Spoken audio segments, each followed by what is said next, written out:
Taiga presents Past, Present and Future of Branding and Typography Design in Thailand by Voratit Kruyavanichkit, Kelvin Wong, Ok Suwan Panich and V. Veeraporn. Right.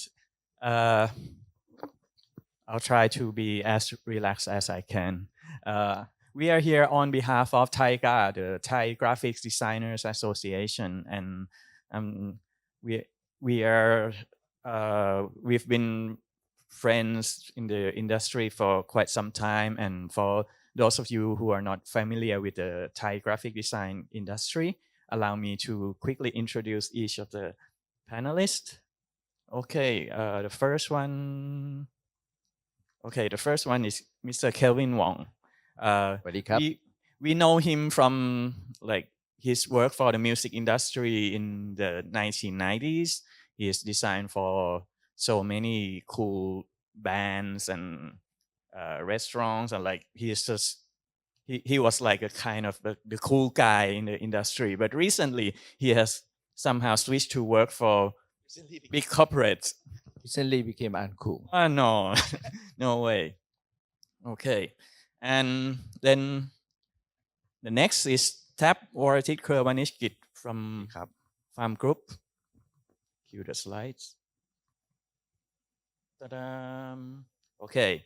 Farm Group has been known for working for many sports-related branding, and I think they have shifted the expectation of how we perceive the visual branding for sports industry in Thailand, and also make a lot of great stuff for retail, and quite recently they designed the visual identity for Bangkok Metropolitan Administration that caused quite a debate in the society. And finally we have the custom fonts for our local authority. It's called Sao Ching Cha here. And the last one is Ok Suwan Panich. He was the founder of Ari magazine, a community-related publication, and he works on so many commercial projects. But more recently, like in the past few years, he has switched to working with grassroots community projects, like in Phra province, and also teaching at Mahidol University.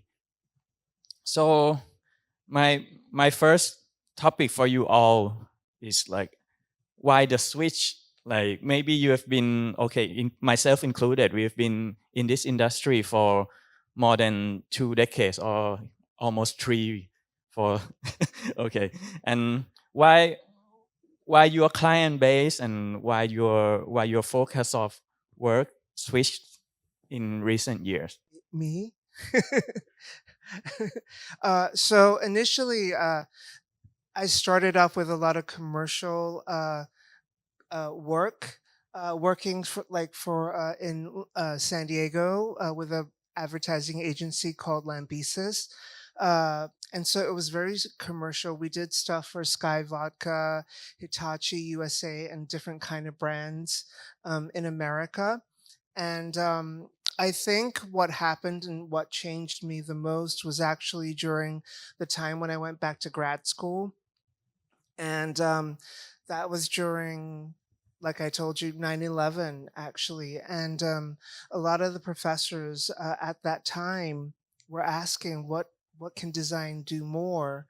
And so it was during that time that I went out to neighborhoods where I was studying in Virginia, onto a place called Hall Street. And we were just walking around in the neighborhoods. And then there was this, I was kind of nervous at that point in time. And then this lady just came up and she's like, "What are you doing?" And she's like, "Take a picture of me." And so there's actually a picture of the lady that I took in Hall Street.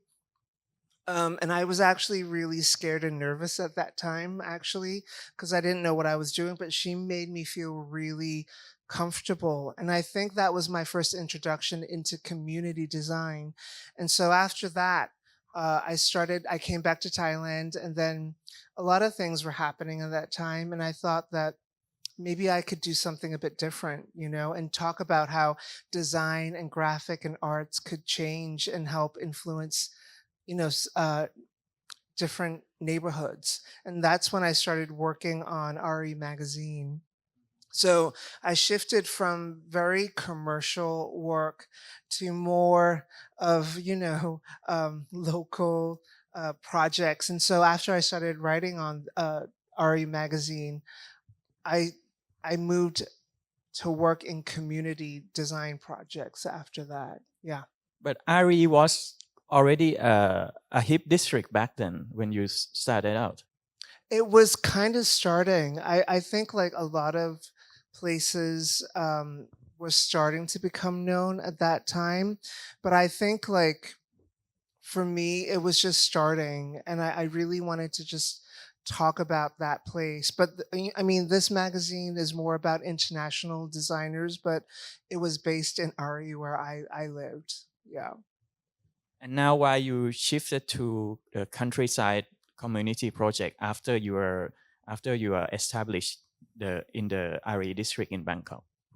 I just so from many different I grew how shall I say this? I grew up in Thailand, but I left when I was really, really young. And when I came back to Thailand, I think like my first journey was really trying to find my roots and study what Thailand was all about.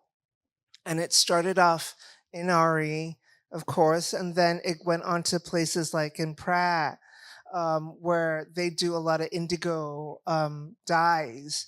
And to me, I just found so many different stories and so many different things here in Thailand that I really found interesting. And I wanted to go more and study more about all these things and maybe even present them in a new, fresh way for the younger generation of people. So, yeah. Okay. Who wants to go next? What was the question? What was the question? Oh, it's just yeah, Shift the yeah, why the shift from why the shift from your previous client base into the recent ones? To be honest, I don't think I have any control over it. Um, so I think once the more experience you gain, the more reputation you gain, clients tends to um, shift around me. I guess the only thing that I have control over the years was saying no to clients that I don't want to associate my studio with.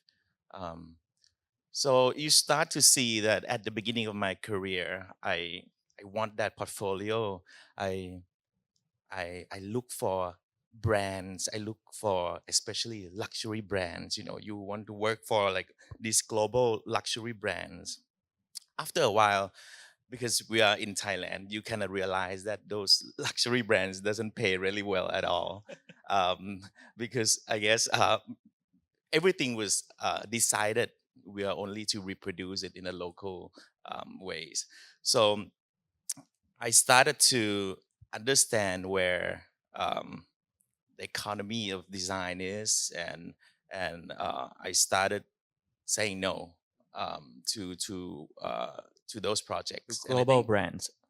yeah, sometimes Right. because it's just not worth it to be a part of. Sometimes the creative freedom wasn't there. Sometimes the budget wasn't there. So there was so many red flags. So I've learned to red flags problems or issues that I may face if I take on this project. So I think that's one um, one thing that I do that kind of control over how my clients and my project kind of shift over the years.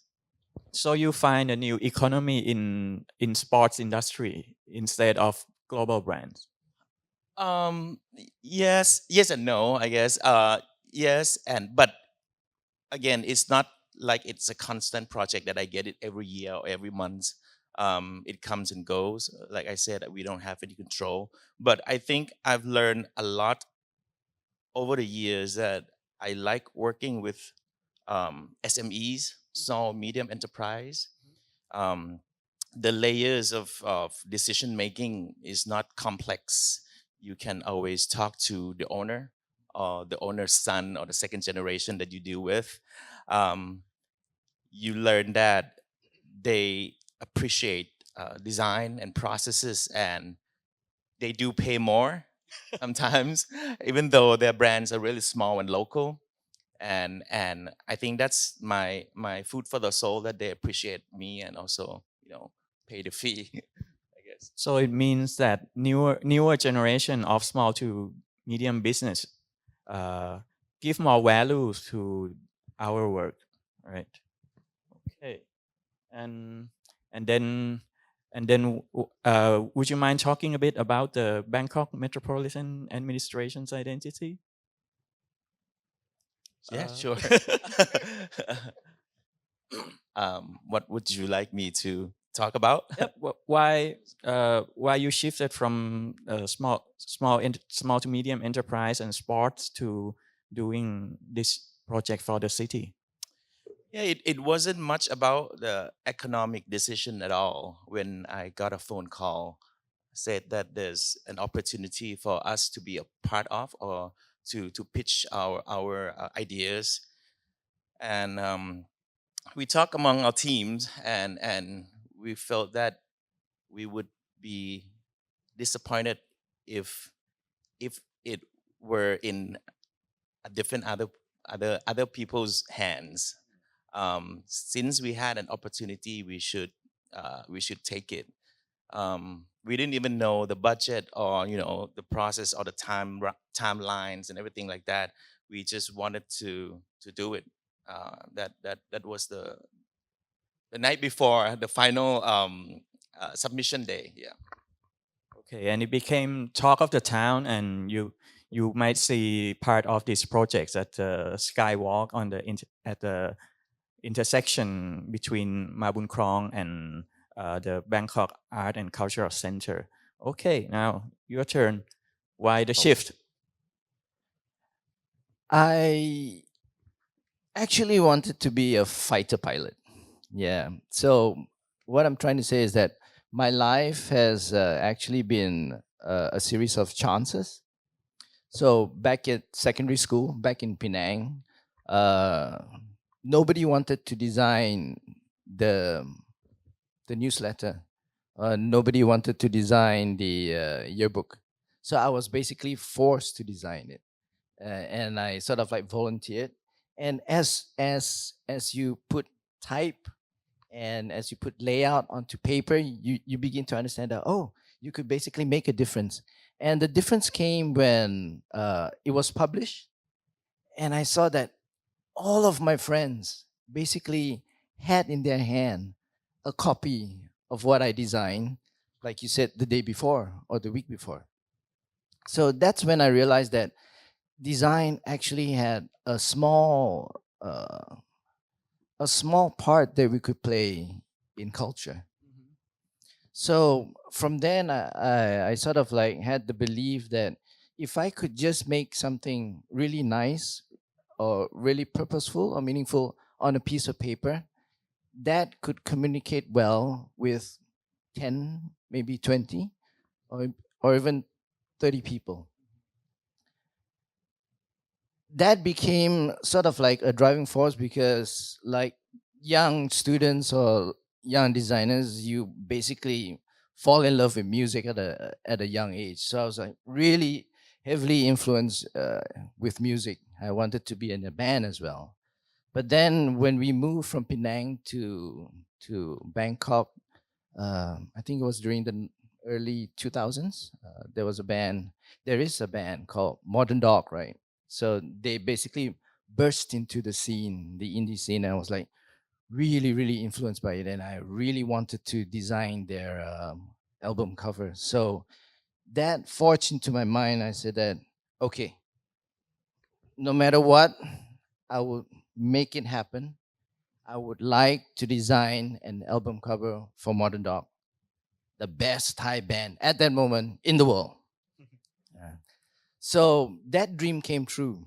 So it sort of like snowballed into having like chances in which you could design for the band that you love, and then you could do the things that you could love, that you love to do, and that snowball like taps it into like clients giving you a call, or like corporate clients begin to understand that you could package something really small, and you could package something that's really impactful, that's really big as well. And as we age, I would say we begin to have more experience, and clients begin to understand that we could deliver what we could deliver at uh, I would say at a global standard. Yeah. So the shift began gradually, and it basically began by chance. But I think all of us in this room, right? What sets us apart from good to great is that we truly believe in what we do makes a difference. So maybe it's because of that that we're still practicing till this day. Yeah. Okay, thank you. And so after the shift in your career, do you think like how the how the approach you tackle the clients change, or like over the years as well? Like Oh, for me, so supposing we go for a big client, right? It's a lot of meetings, a lot of endless meetings, and we're revising and changing a lot of that stuff. It's very formal, right? And my shift towards more of a cultural thing, it's a whole different language that you talk. You can't talk about like white space, negative space, or this or that.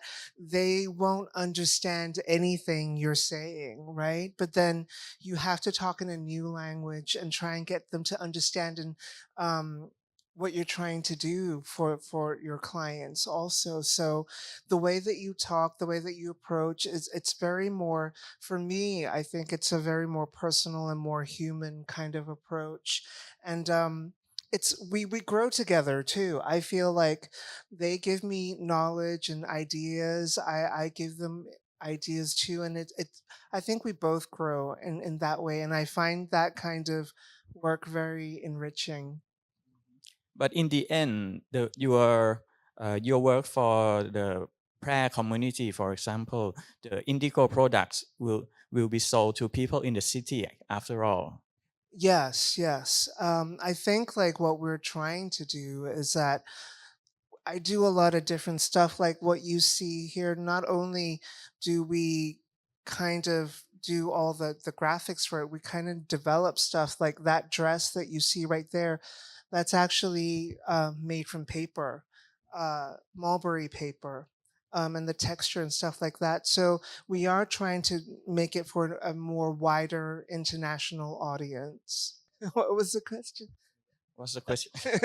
Like, Like how have do you you? Got have your caught up. I'm sorry. have your approach have your Very approaches to inspiring. tackle the brief and the client change? Oh, I think for me personally, like once we've aged, right, Kelvin, things are uh, personally a little bit easier on my on me when dealing with clients. Um, my work is very commercial. I'm sorry, but um, uh, I deal with a lot of clients all the time. But I have to say that especially after the Bangkok identity burst up dramas online, um, we've became quite well known. I don't know if it's positive or negative, but people kind of known us a little bit, and I see changes a lot when clients something back in the days where I try to convince them to agree with something. I would have to try very hard, and we would have to find bunch of examples of successful cases and things like that. But once we've aged, I think clients tend to believe us a little bit more. They would say something that you just take care of it for us. I don't care about the negative and positive space anymore, but just make sure that but make sure that you take care of it for us. So it's It's been easier and easier, hopefully. I don't think it's only comes with age. Like maybe after the uh, unexpected drama of some projects, maybe it gives the public more awareness about the field, about such project, and its impact on the perception of the city among the citizens and also the tourists as well.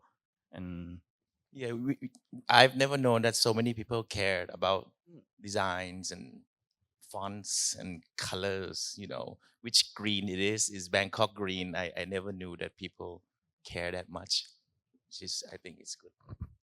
okay, To sum it up, because we're talking about the environment clients, I would say, in particular in Thailand, right? To sum it up, I would say the landscape has changed in a way that the conversations in which we have with our clients has evolved, I would say. Yeah. So before, when we design, back in the days when you meet uh, clients, it would be on a project base. So basically, they say that, oh, we would like to design a packaging, we would like to design a brochure, we would like to design our brand identity. So that would be basically just it. So you see the brief, you go through solutions, and then you come with solutions, and then you design it, and that's basically it. Hands off, right? What has changed is that when the client comes or approaches us right now, they begin to have a sense that designers are not only solutions providers. We basically can have sort of like a strategy behind it. We could advise them, and we would tell them that, okay, instead of just doing just a normal branding, you could basically use different platforms as well. Instead of just designing on a packaging, you could basically have immersive experience. You could basically open up a booth. You could basically have collaborations with different artists. You could basically think locally, but you could expand globally. So that conversation has basically changed. And before, I used to have a very difficult time trying to convince that clients that you could basically design your own fonts. They said, "Oh, why do I have to design my own font? I could basically choose fonts from from the web, or download fonts." I said, "Well, that would be easy for you, right? But then, if you would like to personalize your brand, or you would like to have a voice that is basically speaks of how you are and what you stand for, you could basically design a font, right? Or a typeface." And they go, "We can." So now when we present or when we are in a project with a client, I basically mention this. And then we basically contact the either Cadson Demak or other font houses to help us develop fonts. Like um, there were like 3 clients in which we started with just an identity, and then I sort of like nudged them. I said that, okay, now you have an identity, you need a language, and then that language needs to have a font that basically uh, can send the same message, and you could have a consistent design system all across the board. So that environment has changed. And I think social media has played a big part as well. So clients are basically more informed. They know basically what is happening around. And we basically, when we say something, they go, "Oh, we get it now." So I guess it's really awesome, yeah, spectacular. so overall, I think the situation has got much better in Yes, Thailand, right? So exceptionally. Yeah. so what are you expecting to see from this industry in the future, like from the client side or like from your own practice? It's really interesting. Sorry, what you just said earlier about collaborating and working with different platforms and people. Yeah, definitely. Like now, I'm working on manga, so I use different kind of loves. I do movies, I do music. I work with so many different like platforms and different things, and I'm trying to merge all of it together to tell stories mostly, and it is part of branding and storytelling, right? And I use design in everything that we do to help enhance those stories and work. So me, it is a mixture of all these different things about immersion, music, animation, and all this stuff, and using design to help push and elevate these things to a new audience and new hopefully new kind of awareness. Does it mean that next generation designers has to be as multifunction as you? Like, or how about your students? Like, are So they I yeah, more like multi-talented these days? I think a lot of there's this terminology in Thailand, like something about pet, right? Like the duck that does everything. I'm kind of the person who does everything too. I do take photos, music, and all these different things. Um, I think technology will allow us to push through even more with those possibilities, right? We have now, like with AI and all this stuff. Um, to help enhance all those things, to see possibilities, but you have to be cautious about how you use technology in the future, right? Also, so I think it just opens more possibilities for us in the future, but with caution. Expectations, right? Right. Um, I don't have any expectations. I kind of take things as it comes. I feel that we are on a good path. Design has never been in more places than ever. Like our cities is the first time, uh, football teams the first time we design has kind of penetrated into different areas. So I'm hoping to see designs in every conversations in every corners of every businesses and cultures. Hopefully there's the education of designs and consciousness of good design grows. So our industry as a whole progress. uh, Looking in terms of the design industry in Thailand, right? Um, I was at the design week, yeah, yesterday, and I was really blown away by the participants, people coming in to participate, and particularly Pisa Yam's exhibition, I love it. Pink Blue, Pink Blue Black, Pisa Yam, his exhibition. Oh, Um, at first, I was really a bit apprehensive in design being designed, but as I got to the exhibition, I was curious to know that how how we as a design community have evolved in a way, because the exhibition basically talks about the design process, how but how in particular one design studio took the brief and made the brief, and instead of just presenting design as a surface, they presented design as a surface and also behind the scenes as well.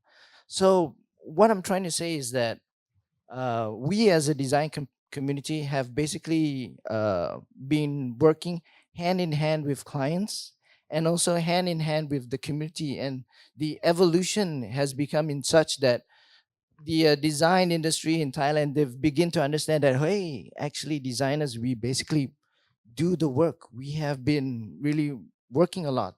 And my expectation is a bit like that. I have no expectations, but I believe that the younger generation will bear to arms and be will flourish even much better than us. Yeah. Wow, that's awesome.